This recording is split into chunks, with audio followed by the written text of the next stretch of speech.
Afternoon, everyone. This is day 22 of the Trump Republican shutdown of the federal government. And Republicans have shown zero interest or capacity to reopen the government, enact a spending agreement that meets the needs of the American people, or address the health care crisis that Republicans have created. And the health care crisis is growing in intensity and urgency all across the country.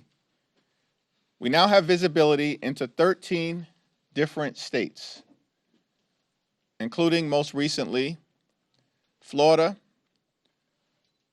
Virginia, Maryland, and Georgia. And all across those states, millions of Americans are going to experience dramatic increases in their health care premiums, co-pays, and deductibles, as is the case with everyday Americans all across the country. In Florida, by way of example, a 58-year-old in Panama City, Florida, single on the Silver Plan, currently receives ACA tax credits, pays for health insurance $140.80 a month. Because Republicans have decided to allow the Affordable Care Act tax credits to expire, that same individual who's currently paying $140.80 per month, their costs will go up to $1,526 per month. Republicans did that because of their refusal to extend the Affordable Care Act tax credits. In Florida, a 46-year-old with 3 children in Santa Rosa. We now know this family, currently on the Bronze Plan, actually, as a result of the tax credits that they receive, does not have to pay any additional amount to receive their health insurance. But if the Affordable Care Act tax credits are allowed to expire, that same family, 46-year-old with 3 children, in Santa Rosa, Florida, will have to pay $2,360 per month. That is north of $25,000 per year. Unaffordable, impossible, unsustainable, and it will result in that family having to go without the ability to see a doctor when their children get sick. The Republican health care crisis grows worse by the day, and yet Republicans remain on vacation for the 4th consecutive week. Donald Trump is once again preparing to fly out of the country. The East Wing of the White House is being demolished so that Donald Trump can construct a ballroom where he will be celebrated like a king.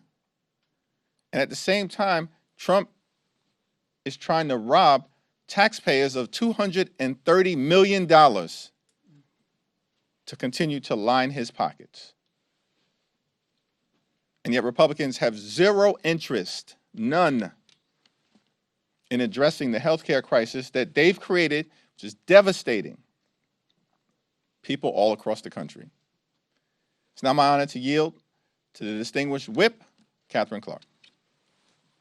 Thank you so much, Mr. Leader, and good afternoon, everyone. We are so grateful to you for your courageous leadership and grateful that you are safe and secure.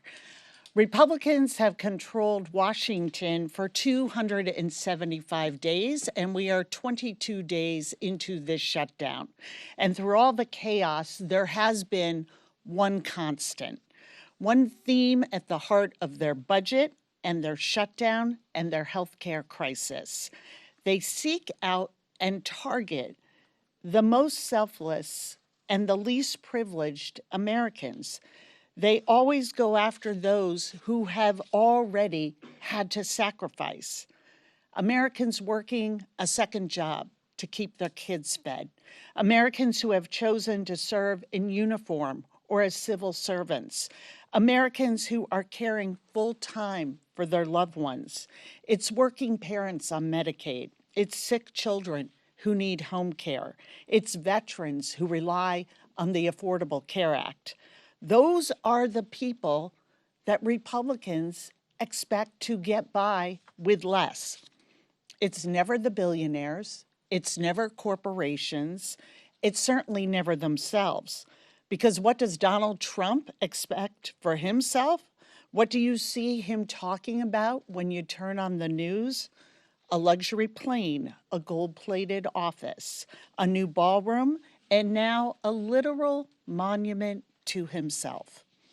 All as 1 million children are about to be kicked off of Medicaid. Another million will see their family premiums double or even triple. And Republicans are complaining about the Peace Prize that Trump didn't get, about camera angles and escalators, acting like somehow they are the victims, while they victimize the most innocent and vulnerable people, hard-working Americans. Republicans choose to go on vacation. That's not an option for the American people. The bills come due no matter how hard they work. So our message to the Republicans remain the same. Come to work, come to DC, sit down with us, negotiate, end this healthcare crisis, and end this shutdown. And now it is my great pleasure to yield to our caucus chairman, Pete Aguilar. Thank you, Whip Clark. Thank you, Leader Jeffries. Before I talked about the shutdown in healthcare, I did want to touch on the terrifying threat that Leader Jeffries, by someone convicted from January 6th. As a member of the January 6th committee, we deposed, we interviewed a number of individuals who were summoned here to the Capitol that day. And to see Donald Trump pardon 1,500 individuals, what did you think was going to happen? These are individuals who had violent criminality in their past, and we have seen that carry forward now. And this is what happens when you release violent felons. By the way, some of them in their past had issues as child molesters and crimes against children, and we're putting these people back across the country. Following the recent horrific acts of political violence on people of both parties, we should do everything in our power to lower the temperature and keep our communities safe. And that's why I was disturbed by Whip Emmer's comments, in particular when talking about individuals who went to rallies, essentially calling American supporters of the Democratic Party supporters of terrorism. That rhetoric at the highest levels in this building and across our government isn't just untrue, it's dangerous and poses a threat to our political leaders, and that needs to stop. On the shutdown, for more than a month, Republicans have been on vacation while hardworking families are left to ask, what's next for me? What's next for my family? How will we afford health care? How can we pay our bills? And it's unacceptable that Speaker Johnson has had us in session since they passed the One Big Ugly Law. 20 days, I think, since then. Over 100 days have lapsed in the calendar, and we have been in session about 20. This is shocking. Then it's unacceptable that, and the American people see this. They can't show up for work 20 days over 3.5 months and expect to get paid. They're using this time to hide from their responsibilities. To carry, and they have chosen to carry forward unpopular health care policies, even when Republicans like Marjorie Taylor Greene, Kevin Kiley, Beth Van Dyne have all said that Republicans should be in D.C. working. And even Leader Thune says it's time for House Republicans to consider coming back into session. The American people are smart. They know who will make their lives better. They know who is looking out for their costs and who wants to lower the costs that they face. And they know Republicans who control the White House, the House, and the Senate have the power to undo the damage that they've caused with this healthcare crisis. Democrats aren't giving up. If anything, we're more motivated and focused on our work ahead to protect Americans' healthcare. It's time for Speaker Johnson and House Republicans to join Democrats in finding a solution to reopen government and address this healthcare crisis that they've created. The American people are waiting. Leader Jeffries. Thank you, Pete. Thank you, Catherine. Questions? Has Speaker Johnson reached out to you at all since the January 6er made a threat in your life? No. Thanks. Thank you, Mr. Leader. At this point, do you think a new CR is needed past that November 21st date? And if so, what would be an acceptable end date? And would it have to be paired with some type of vote on an ACA extension? What we need to occur right now is what Democrats have maintained from the very beginning. At this point, we need to reopen the government. We need to enact a spending bill that actually meets the needs of the American people in terms of their health, their safety, and their economic well-being, particularly in terms of driving down the high cost of living, while at the same time decisively addressing the Republican healthcare crisis that grows graver by the day. Our position over the last several weeks has remained consistent. Cancel the cuts, lower the costs, save healthcare, address the urgency of the expiration of the Affordable Care Act tax credits. This is not a partisan issue. And that's why we've seen Democrats and now many Republicans, traditional conservatives and right-wing conservatives like Marjorie Taylor Greene, all acknowledge what Democrats have been saying for weeks, which is that the Congress needs to act to extend the Affordable Care Act tax credits to prevent tens of millions of Americans from experiencing dramatically increased premiums, copays, and deductibles. Those increases will devastate the American people. It's unacceptable. And House Republicans need to cancel their vacations, get back into town so we can do the business of the American people. Thanks. Back. Thank you, Leader Jeffries. Do you have a response to Trump refusing to meet with you and Leader Schumer until the shutdown's over? Donald Trump has spent more time on the golf course than he has in talking to Democrats on Capitol Hill to reopen the government, to enact a spending agreement that's bipartisan, and to address the Republican health care crisis. His behavior, unpresidential, unhinged, unpatriotic, un-American, throughout this process, speaks for itself and makes clear that Republicans shut the government down and have had zero interest in opening it up. Why? Because they'd rather inflict this kind of pain on hardworking federal civil servants and the American people than provide health care that's affordable to everyday Americans, working class Americans, and middle class Americans. Catherine, Pete? Yeah. Good. All right.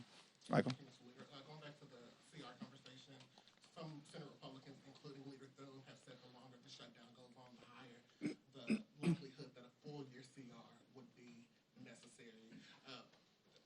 What are your thoughts on that conversation kind of intensifying in the Senate? And maybe Chair Aguilar as an appropriator. I know appropriators hate those words, full-year CR, so I'm hoping you can explain to the American people why that's something that probably most Democrats would oppose in this situation. Let me let Chairman Aguilar and Whip Clark respond, and then I'll address the question as well. Well, just a reminder, Whip Clark is an appropriator on leave, by the way, in her leadership capacity.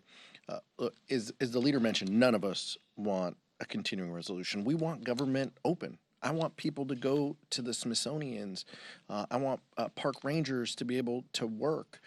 All of this is so incredibly important, and it's why Democrats have been very clear we want government to open. But that takes both parties.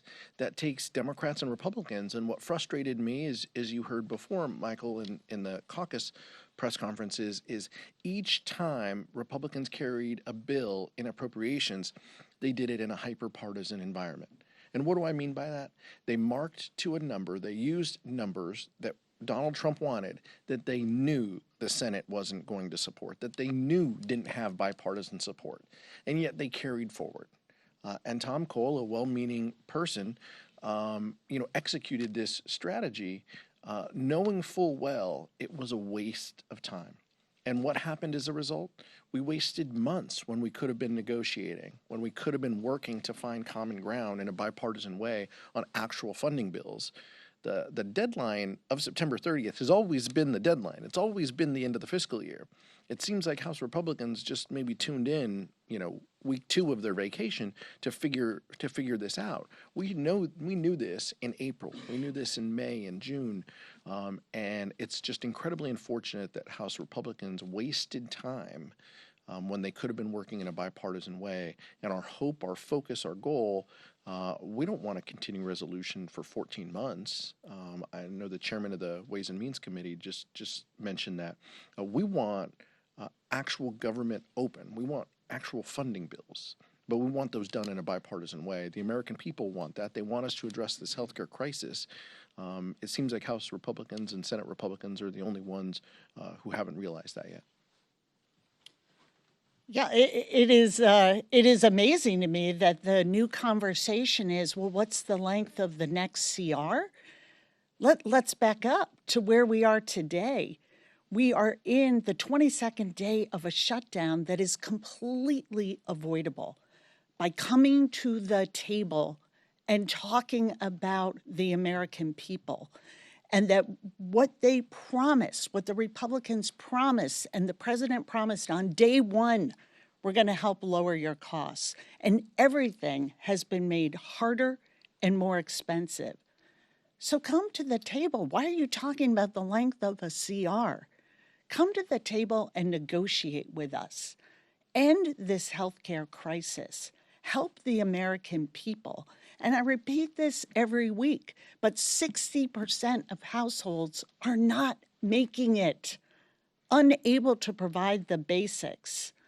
And so let's bring those voices in. And by refusing to even show up to do your job, the arrogance and the dismissal of what's happening in people's lives, how they feel when they know the threat to being able to provide for their families, being able to afford housing, groceries, the utility bill, and then this blow. I mean, how are people possibly supposed to be able to afford an increase of $2,000 in their monthly insurance premium? This is the issue we need to be talking about. And then we can work on making sure that we reopen government quickly.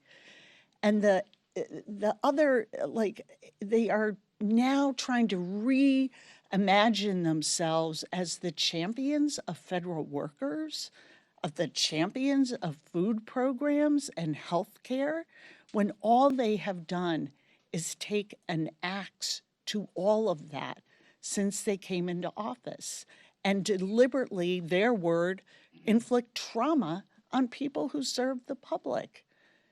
So come to the table, come back to work, and put the voice of American families who are struggling back into the work you do. Then we can come together and get government reopened quickly and get healthcare costs back under control for American families. We're in the midst of a cost of living crisis here in this country. Donald Trump and Republicans promised to lower the cost of living on day one. Costs aren't going down, they're going up. Electricity prices through the roof. Housing costs up. Grocery costs up. Child care costs up. And now Republicans refuse to do anything to extend the Affordable Care Act tax credits, which is going to result in tens of millions of people experience dramatically increased premiums, copays, and deductibles. It's out of control. It's a cost of living crisis and it's a healthcare crisis at the same time. And yet Republicans continue to ignore it, refuse to deal with it. And on top of all of that, we're in a moment where millions of Americans are about to increase their experience with heightened food insecurity, with hunger, because of the one big ugly bill and the fact that Republicans enacted the largest cut to nutritional assistance in American history. These are all quality of life issues that have to be dealt with right now. And yet Republicans want to talk about process and their my way or the highway approach, their take it or leave it approach, which is what they've been visiting on the American people this entire year in terms of their extremism. And it's all unacceptable. Just come back to work. Let's sit down. Let's negotiate a bipartisan agreement. Let's reopen the government. Let's address the high cost of living in the United States of America.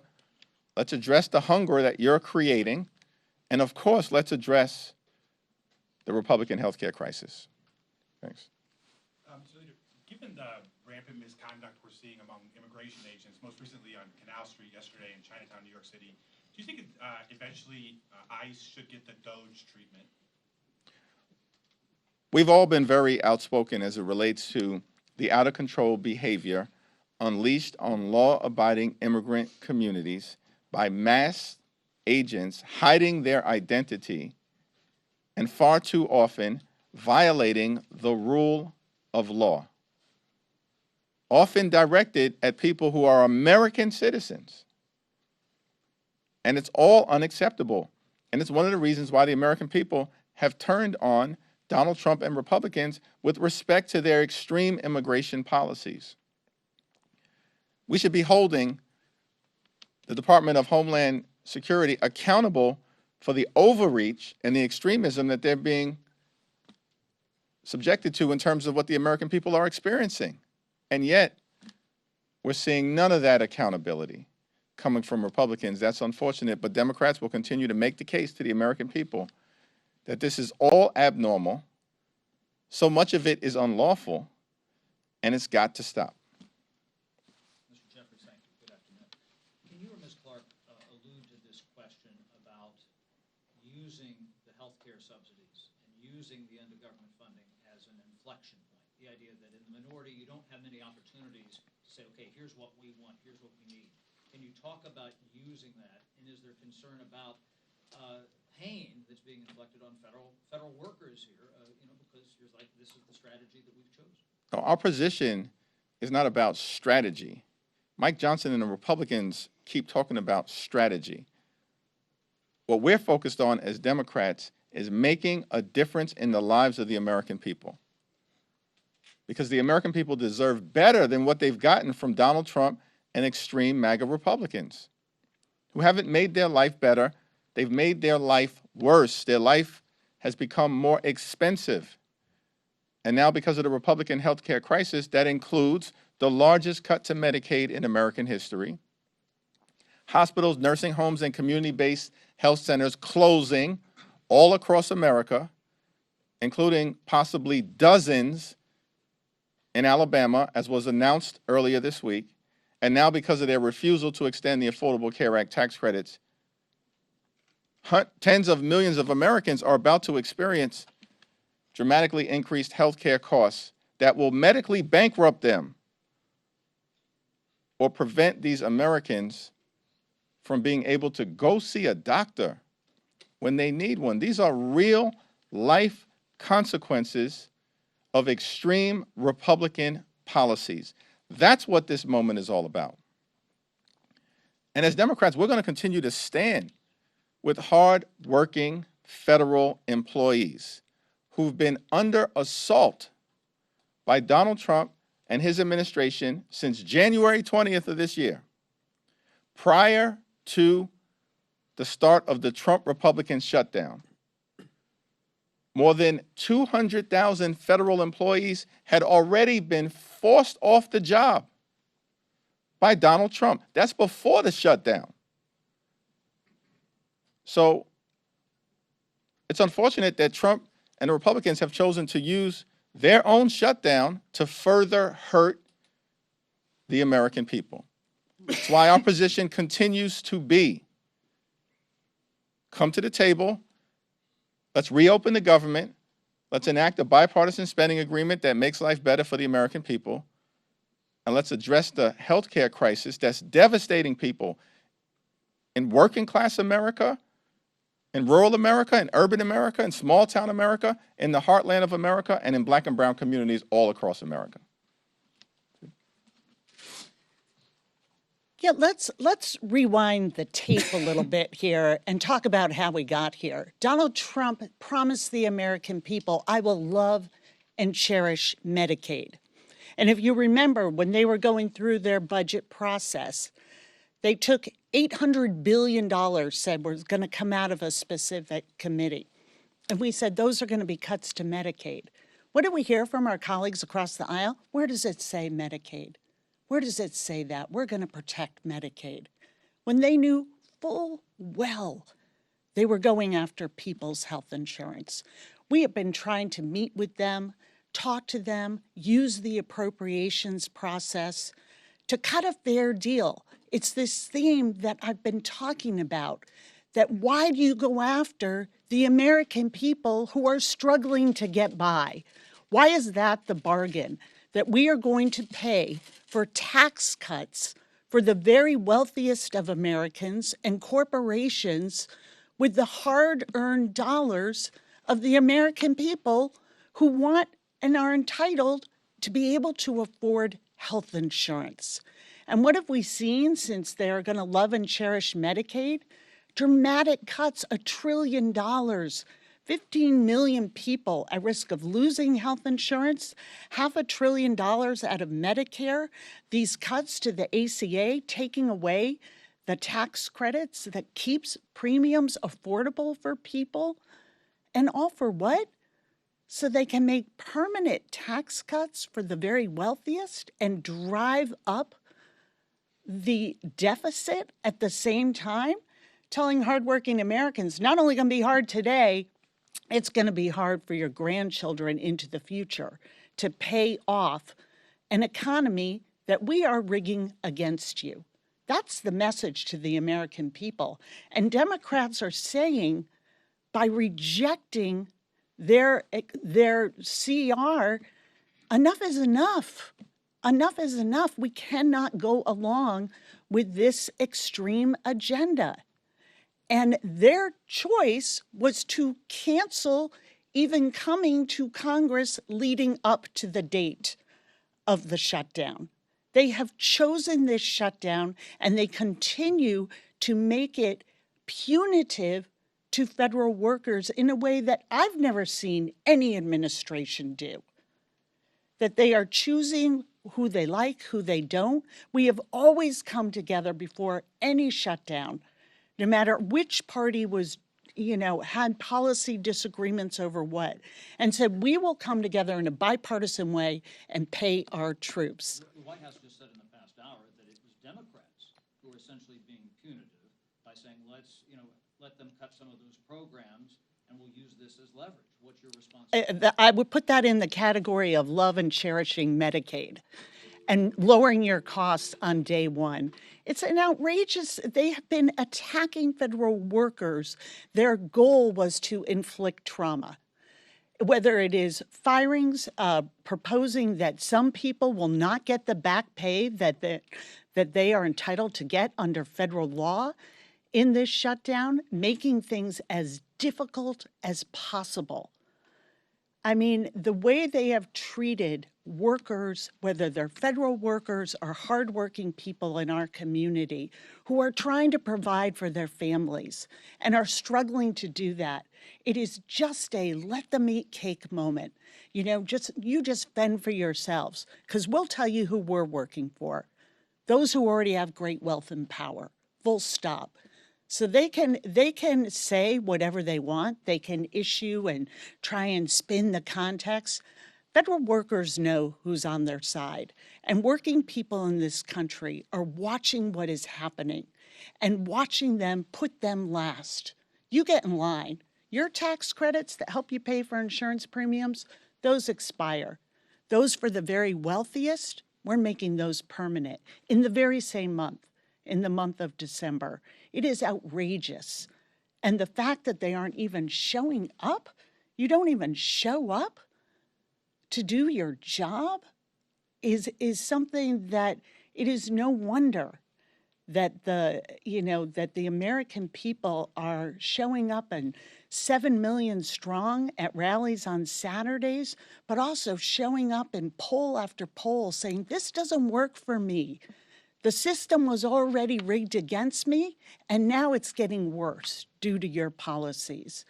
So they should really look in the mirror. And if they've decided that they're cutting people's health insurance in order to give the wealthiest people in this country a tax break is a bad policy, we are here to meet with them and talk about how we can undo this. Let's put the people back into the proposition here and end this shutdown. No, right there. Third row. Leader Jeffries, what advice are you offering Illinois Democrats right now who are considering redrawing their maps? And do you share any reservations about potentially diluting Democratic strongholds?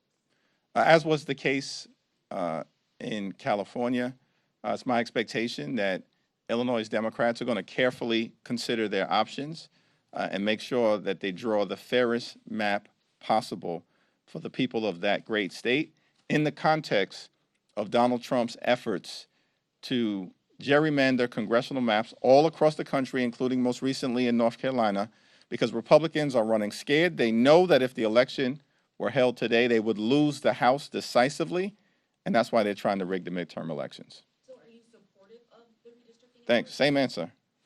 Third row. Yep. In about a week, House staffers will start to miss their first paycheck if the government shutdown continues to drag on. What kind of guidance have you given to offices or staff about this upcoming deadline? Yeah, there's been ongoing discussions with our hardworking staff. These are great, patriotic Americans who are all in on public service, all in on serving the people that members of Congress are privileged to represent across the country, and we'll continue to provide them with a lot of information. The hope is that we get this shutdown resolved before the end of the month. We've been maintaining that position from the very beginning of the Trump Republican shutdown. But Republicans have had they shut the government down. All the Republicans talk about every time they stand at this podium or appear on TV, from the speaker on down, all they talk about is the American people gave them unified government, complete control of government. We control government. This is what Republicans say. We have a mandate. Republicans control the House, the Senate, and the presidency. They shut the government down. They reinforce that point every time that talking point comes out of their mouth.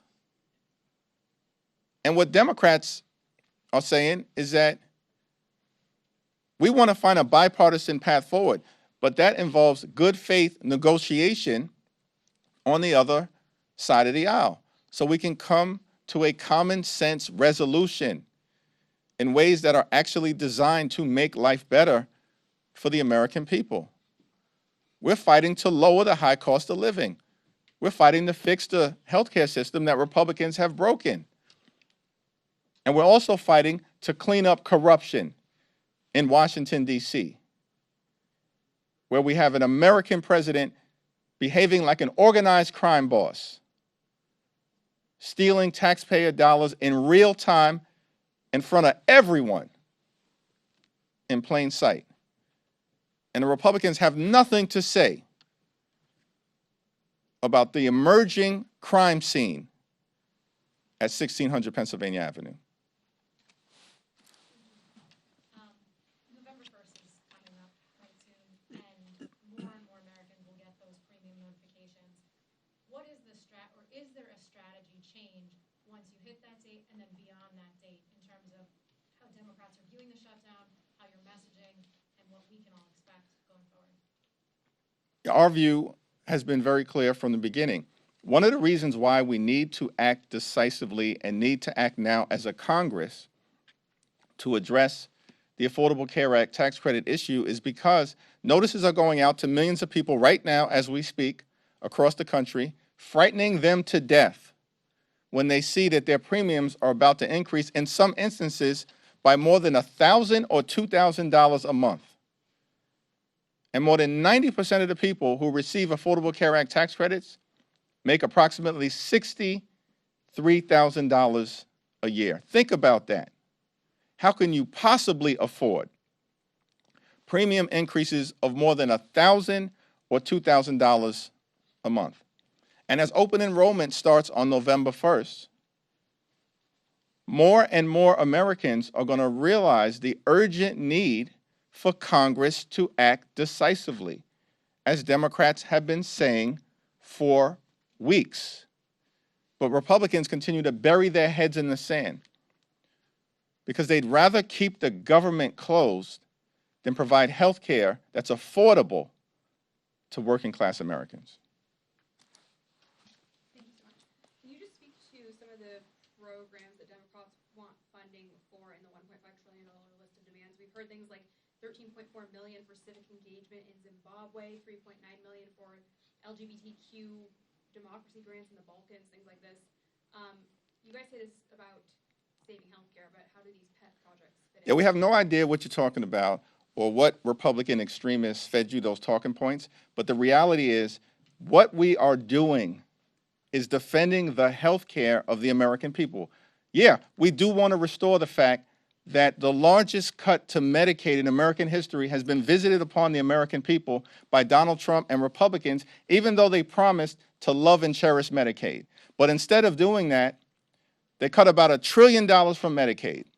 And as a result of that fact, hospitals, nursing homes, and community-based health centers are closing all across the country, including in Republican states like Georgia, like Alabama, and Republican states all across the country. And Republicans have visited the largest cut to Medicaid in American history on their own people. That's what we want to restore. We want to avoid the fact that because of what Republicans did in their one big ugly bill, what they did is to trigger the possibility of a $536 billion cut to Medicare, because Republicans have put a bullseye on Medicare and Social Security since those earned benefits were created. And yet we have a problem with the fact that Republicans want to devastate the Medicare of the American people. And why did they do that? Why did they cut Medicaid by almost $1 trillion? Because they want to reward their billionaire donors with massive tax breaks. And they made those massive tax breaks permanent, while at the same time can't even be bothered to extend Affordable Care Act tax credits for working class Americans who are about to experience dramatically increased premiums, copays, and deductibles. The American people know that Democrats are fighting for them, for working class America, for middle class America, and for everyday Americans, and that Republicans continue to show up for the wealthy, the well-off, and the well-connected. Yep. The new congresswoman from Arizona, Speaker Johnson keeps saying that it's antics and stunts, whatever you're doing, and says the new lawsuit is for national publicity. Would you care to comment on that? Well, let me yield to Catherine and Pete as well. I had the opportunity yesterday to stand with Jamie Raskin and Congresswoman-elect Adelita Grijalva after Democrats tried for the 5th time to be recognized so that Representative-elect Adelita Grijalva could be sworn in. 4 weeks have passed since she was elected. And the reason why Mike Johnson and House Republicans refused to swear in Representative-elect Adelita Grijalva is because they want to continue to hide the Epstein files from the American people. That's crystal clear at this point in time. There is no other reason that this has dragged on this long when extreme MAGA Republicans who were elected out of the state of Florida underperformed in those elections, by the way, dramatically, as Republicans have been doing all across the country, and as we'll see in New Jersey, in Virginia, and in California in under 2 weeks. Those two extreme MAGA Republicans, these are individuals who aren't even qualified to serve in the people's house. Let's be clear about that. And yet Mike Johnson decides to swear them in less than 24 hours after these extremists are elected to the House of Representatives, and now 4 weeks have passed. The reason why they continue to unlawfully block the swearing in of Adelita Grijalva is because they are actively hiding the Epstein files from the American people, and they're protecting someone clearly: the wealthy, the well-off, the privileged, and the well-connected. Catherine? Pete? Yeah, I mean, I just think this is so shameful that someone who won with 70% of the vote, by the way, the vote total that she had was a larger percentage than the two Republicans that they swore in. So under his own standard, right, we need to swear her in. She has a certificate of election from the Secretary of State in Arizona. It is absolutely shameful that Speaker Johnson hasn't given her the oath of office. Members were sworn in during the government shutdown 6 years ago. New class of members took their oath of office. None of these excuses actually mean anything, is what Leader Jeffries just said. These are just talking points because he doesn't want to swear her in to be the 218th signature on these Epstein files. That's just what it is. But for her, and I know Adelita Grijalva is more concerned about her constituents than she is about her. This is about 800,000 people in the state of Arizona who don't have a voice here on Capitol Hill until she takes office. So for those people who are reaching out, who need help and support, who are navigating federal agencies, veterans who need VA appointments, those individuals don't get the help and support because they don't have a member of Congress. They can go to their senators, and we encourage them to do that. But it's absolutely shameful that Speaker Johnson won't swear Adelita Grijalva in, and it really does beg the question of, what are you hiding? Why not? How easy can this be? Pro forma session, swear a member in. It's not that hard. Speaker Johnson needs to do the right thing. Okay. Thank you, Leader Jeffries. Wondering if you could comment, the Pentagon is implementing some new policy with regards to communication with members of Congress, currently centralizing that through a specific office. How, from your perspective in Congress, would that affect the day-to-day operations here and your visibility as a co-equal branch of government into what's going on there? Well, this is just another example. And by the way, Pete Hegseth, the most unqualified Secretary of Defense in American history, and an example of the type of extremists that have been rubber stamped by Republicans in the Senate. They know these people were unqualified. They put them into office, and now they're continuing to undermine American values every single day of the week, as opposed to actually doing their job. And from our perspective as Democrats, listen, we're not going to bend, we're not going to break, we're not going to bow down to any wannabe king as it relates to upholding our oath of office and standing up on behalf of the American people. The Republicans were confused as we began to deal with the spending bill issues that we're confronting right now on behalf of the American people. They are very confused because all along Donald Trump knows that House and Senate Republicans, they function like a wholly owned subsidiary of the Trump cartel. That's how they act. They just rubber stamp Donald Trump's extreme policies and they move on. Don't say anything about it. Boss says jump, they just say how high. That's how Republicans have behaving all year. Our thing is that, no, we are a separate and co-equal branch of government. We don't work for Donald Trump. We don't work for J.D. Vance. We don't work for their MAGA billionaire donors. We work for the American people. And that's why we're standing up for the health care of everyday Americans. And that's why Democrats are in this fight until we win this fight. Thank you all.